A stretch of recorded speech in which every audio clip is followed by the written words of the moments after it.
ఇవాళ తెలంగాణ జాగృతి జనం బాటలో భాగంగా గద్వాల్ జిల్లాకు రావడం జరిగింది. మొదట ఆలంపూర్ ప్రభుత్వ ఆసుపత్రికి విజిట్ చేయడానికి వచ్చినాము.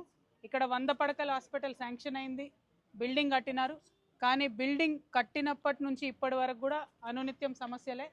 చాలా నాసిరకంగా కట్టారని చెప్పి పత్రికా మిత్రులందరూ గగ్గోలు పెట్టుకున్నా వినకుండా అట్లానే బిల్డింగ్ కట్టినారు. కట్టిన బిల్డింగ్ని కూడా 3 సంవత్సరాలు వాడకుండా పెట్టినారు. వాడకుండా పెడితే బలవంతంగా మరి ప్రజలందరూ కలిసి ఇంకా ఓపెన్ చేయండి పాడవుతుంది బిల్డింగ్ అంటే ఓపెన్ చేసినారు. ఇప్పుడు వచ్చి ఎక్కడ చూసినా మొత్తం ఖాళీగా ఉన్నాయి. ఉండాల్సినటువంటి సామాన్ సరిగ్గా లేదు, ఉండాల్సినటువంటి స్టాఫ్ అసలే లేరు.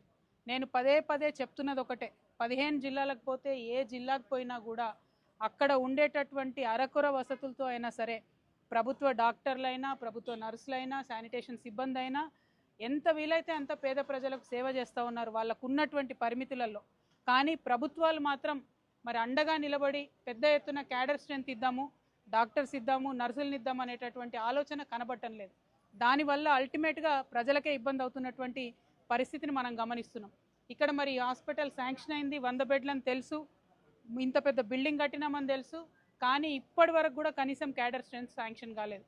ఇది మరి ముఖ్యమంత్రి గారి ఉమ్మడి జిల్లా కిందికి ఇది వస్తుంది. మరి ముఖ్యమంత్రి గారు ఇంత ముఖ్యమైనటువంటి పట్టణాన్ని ఎందుకు రివ్యూ చేయలేదు, ఈ హాస్పిటల్ల క్యాడర్ స్ట్రెంత్ ఎందుకు పెంచలేదు అని చెప్పి మేము అడుగుతూ ఉన్నాం. తక్షణమే వైద్యం మీద దృష్టి పెట్టండి. ఏ జిల్లాకు పోయినా, ఏ హాస్పిటల్కి పోయినా ఇదే ఇబ్బందులు కనబడతా ఉన్నాయి. ఖచ్చితంగా శ్రద్ధ పెట్టమని మేము డిమాండ్ చేస్తూ ఉన్నాం. ఎట్ ద సేమ్ టైం మరి మందులు కానీ టెస్టులు కానీ ఇక్కడ ఆలంపూర్ నుంచి గద్వాలకు పోవాలి టెస్టులకి.